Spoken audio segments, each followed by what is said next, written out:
اتارتا۔ تو یہ میرے رب کا بندے کے اوپر فخر ہے۔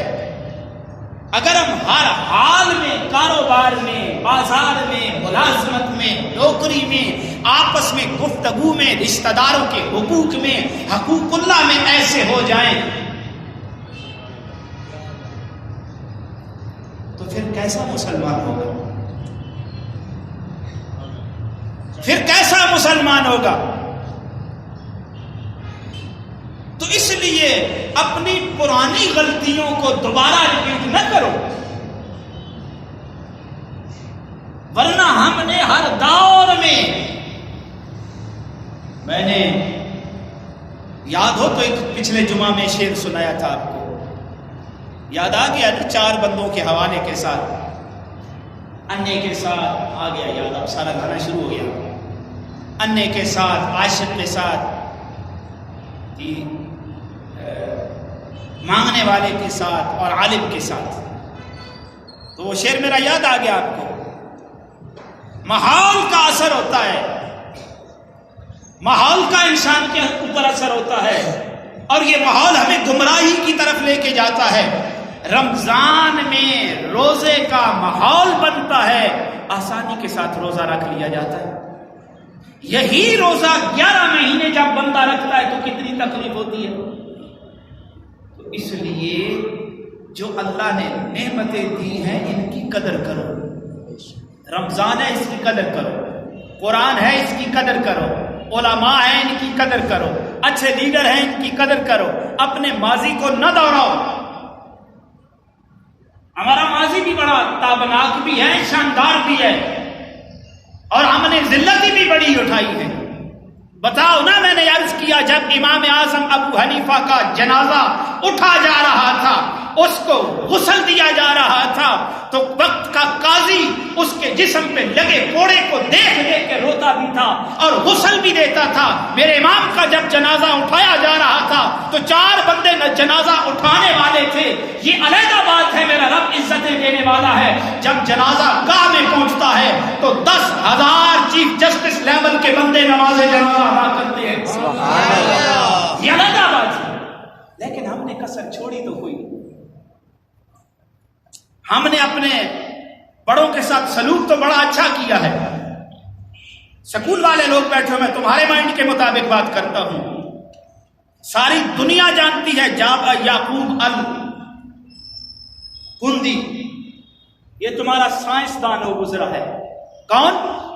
یعقوب الکندی۔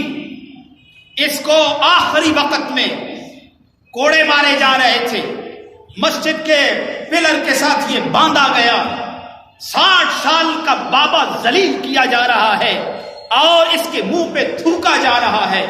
یہ ہمارا کردار تھا اپنے بڑوں کے ساتھ۔ ابن رشد یہ ایک فقیہ ہے، ابن رشد ایک فقیہ ہے، سرگودا یونیورسٹی میں ماسٹر کی جو ہے اس کی فقہ کی کتاب پڑھائی جاتی ہے۔ ایم فل کے مقالہ میں نے کئی مرتبہ ابن رشد کو کوٹ کیا ہے، اور یہ وہ ابن رشد ہے جس کو مارا بھی جا رہا تھا، ذلیل بھی کیا جا رہا تھا، اور اس کی عمر کا آخری حصہ تھا۔ یہ کس نے کیا؟ بولو، یہود نے کیا؟ بولو، عیسائیوں نے کیا؟ بولو، کفار نے کیا؟ بولو، سکھوں نے کیا؟ بتاؤ نا، مرہٹوں نے کیا؟ نہیں، میرے نبی کا کلمہ پڑھنے والے مسلمانوں نے کیا، حکمرانوں نے کیا۔ یہ ہماری تاریخ ہے، ناراض نہیں ہونا۔ یہ ابن رشد ہے جس کی فقہ کی پایا کی کتاب ہے، وہ کہ ہمارے مدارس میں نہیں پڑھائی جاتی۔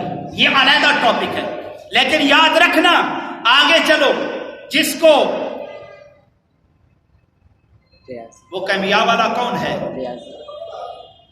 کیمسٹری والا، جس کو فادر آف کیمسٹری کہا جاتا ہے، جابر بن حیان۔ فادر آف کیمسٹری جس کو گھوڑا کہتا ہے، جابر بن حیان جب خراسان میں تھا، اس کی شہرت نہ عوام کو برداشت ہوئی، نہ حکمرانوں کو برداشت ہوئی۔ جابر بن حیان کی ماں کو مار مار کے کوڑے شہید کیا گیا. جابر بن حیان اپنے وطن سے ہجرت کرنے پہ مجبور ہوا. جب وہی جابر بن حیان وطن سے ہجرت کرنے پہ مجبور ہوا، بصرہ کی سرزمین پہ آیا، جابر کی بلے بلے ہو گئی. جب جابر کی بلے بلے ہوئی، وہ جابر کی بلے بلے برداشت نہ ہوئی تو صاحبو اس وقت کے قاضی نے سزائے موت کا حکم جابر بن حیان کے سامنے کیا. ہم کیسے تھے؟ میں اگر اس موضوع کو اس پہ بولوں نا، ہم کیسے تھے، خدا کی قسم آپ کی آنکھیں بھی کھل جائیں، آپ کے دلوں کے سینوں کی کھڑکیاں بھی کھل جائیں. ہم کیسے تھے؟ ہم تو انی بکریاں، انے چروائے، بگھاڑوں کی موج بنی ہوئی ہے.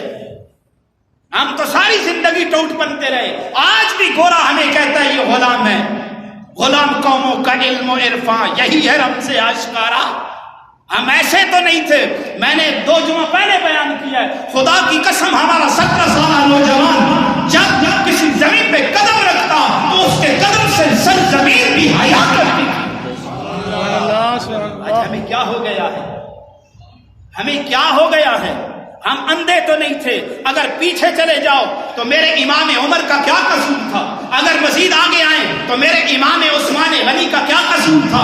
اگر آگے آئیں تو میرے امام علی رضی اللہ تعالیٰ عنہم کا کیا قصور تھا؟ مارنے والے غیر نہیں تھے، مروانے والے اپنے تھے. اس لیے سوچو ہم کون ہیں، ہمارا کیا مقام و مرتبہ ہے، ہم کدھر جا رہے ہیں. امام بخاری کو جب وطن سے نکالا گیا، میں پہلے بھی عرض کر چکا ہوں، امام بخاری اصح الکتب بعد القرآن، جس کی قرآن کے بعد بہترین صحیح کتاب ہے وہ امام بخاری کی ہے. امام بخاری کو ملک در بدر کیا گیا. آج تو ملا کو صرف مسجد سے نکالا جاتا ہے، ادھر سے پوٹڑی اٹھا کے دوسری مسجد میں ڈیرا لگا لیتا ہے، کہتا ہے سبحان اللہ میرا کام چل رہا ہے. امام بخاری کو ملک در بدر کیا گیا. جس جگہ مزار ہے مرد کلندر نے وہاں پہ مصلی بچھایا، کہا میرے مولا میری ڈیوٹی اگر پوری ہو گئی ہے تو مجھے موت دے دے، اگر میری باقی ہے تو اس کو تھوڑا بڑھا دے. ادھر ہی اللہ نے بات کو سنا، وہی پہ موت آ گئی. ہم ایسے تھے، ہم ایسے تھے. آگے چلو، ہم نے امام حسین نبی کے بیٹے کے ساتھ کیا کیا؟ مارنے والے کافر تھے، بولو مارنے والے کافر تھے نہیں، نبی کا کلمہ پڑھنے والے تھے. ہم کیسے تھے؟ ہمیں کیا بنا دیا گیا ہے؟ میں آپ کو بات وہ بتاتا ہوں جو کم از کم تمہیں سوچ کی طرف مجبور کرتی ہے. ساری زندگی امریکہ کی غلامی ہم بھی کرتے رہے، ہمارے حکمران بھی کرتے رہے. آؤ نکلو اس کی غلامی سے، انسان بنو انسان. رب نے وہ تھا نا، وہ ٹائم ہو گیا، چلے پھر کبھی سے. تو اپنی تاریخ دوبارہ نہ دہراؤ، اپنے آپ کو سمجھو کہ ہم بھی کچھ ہیں. اللہ help those who help themselves. خدا ان کی مدد کرتا ہے جو اپنے قوت بازوؤں پہ کھڑے ہونے کی. میں بھی مولوی ہوں، 24 سال مجھے ہو گئے خطابت کرتے. میں نے دائیں بائیں کبھی کہیں سے ڈکٹیشن نہیں لی. میں کام اپنی مرضی سے کرتا ہوں، نہیں مانتا کسی کی بات. کیوں نہیں مانتا؟ اللہ نے مجھے علم دیا ہے، صاحب علم ہوں، اللہ نے مجھے عقل دی ہے، اور میرا بیان آپ سنتے ہیں. میرا بیان کبھی بونگی پہ نہیں ہوتا. تو تمہیں کیا ہو گیا ہے؟ اپنی غلطیاں کیوں دہراتے ہو؟ غلطیاں کیوں دہراتے ہو؟ رب کا قرآن تمہارے پاس ہے، رب کے حضور سجدہ کرو. خدا کی قسم میرا رب تو یہ کہتا ہے بندہ سجدہ کرتا ہے میرے قریب آتا ہے. سبحان اللہ. بندہ سجدہ کرتا ہے میرے قریب آتا ہے. جب میرے قریب آتا ہے وہ زبان کھولتا ہے، میں پوری کرتا ہوں. سبحان اللہ. یہ تو میرے رب کا وعدہ ہے. یہ تو ایک اس کا ہم پہ فضل ہے کہ اس نے رمضان المبارک کا عظیم مہینہ ہمیں عطا کر دیا. سبحان اللہ. دیکھو عزت والے کی عزت کی جاتی ہے، عزت والے کی وہ بولو تو صحیح، میری نہ کرو. میں نہیں کہتا فرض ہے تمہارے اوپر میری عزت. عزت والے کی عزت کی جاتی ہے. جس کے لیے رب 11 مہینے جنت سجاتا ہے اسے رمضان کہتے ہیں. جس کے لیے کائنات کا خالق وحدہ لا شریک اللہ جس کی عزت کرتا ہے، حتیٰ کرتا ہو کہ کسی بیماری کا بہانہ بنا کے کہے میں روزہ نہیں رکھ سکتا.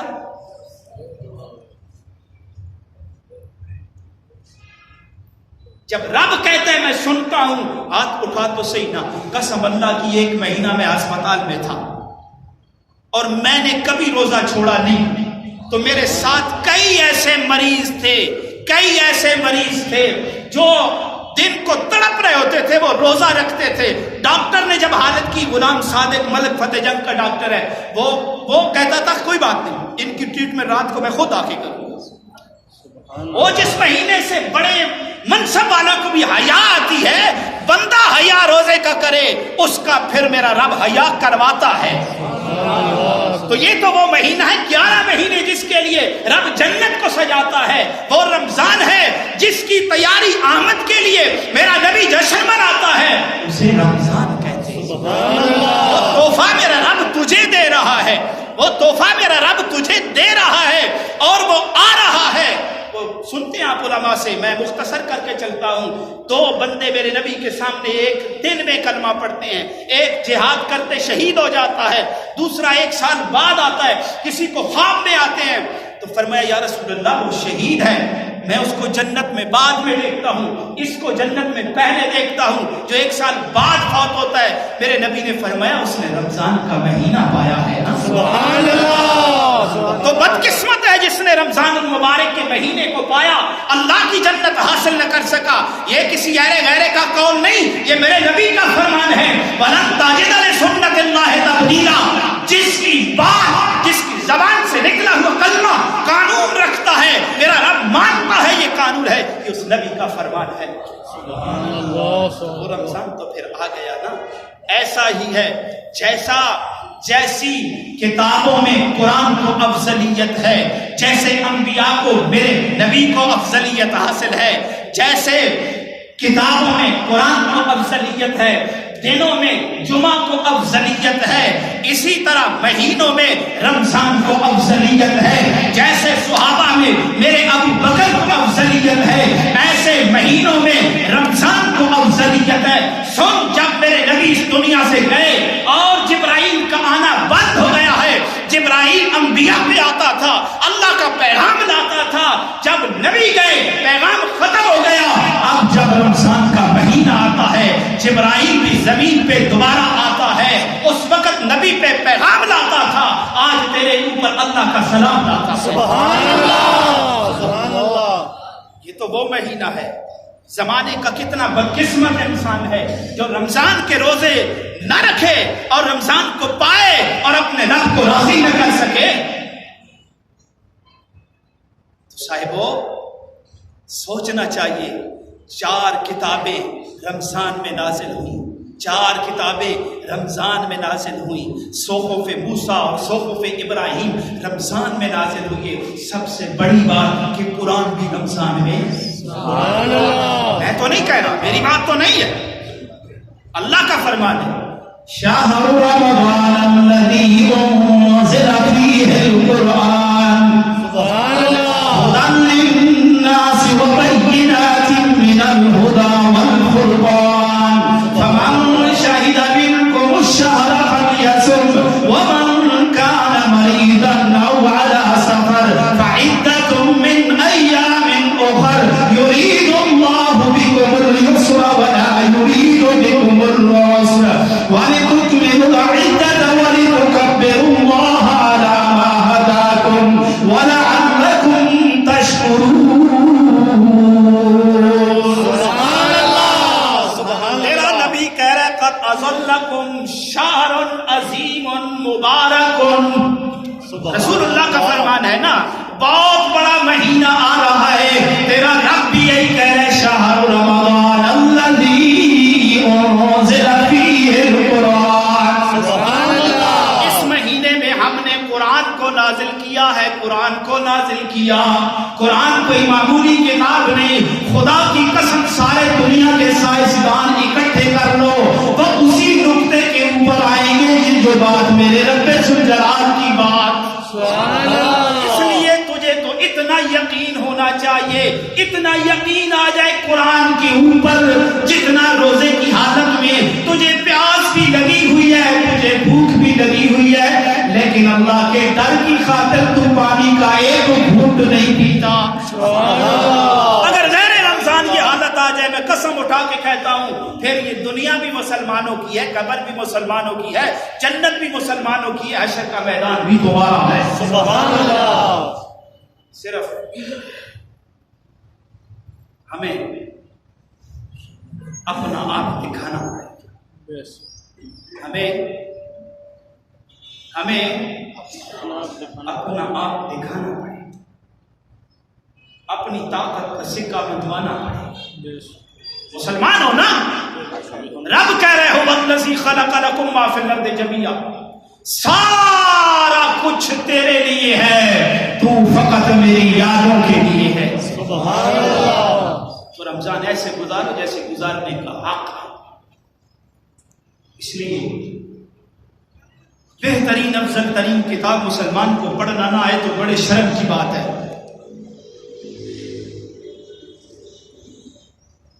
کہ نہیں؟ قرآن پاک صحیح پڑھنا اگر نہ آئے تو کتنے شرم کی بات ہے.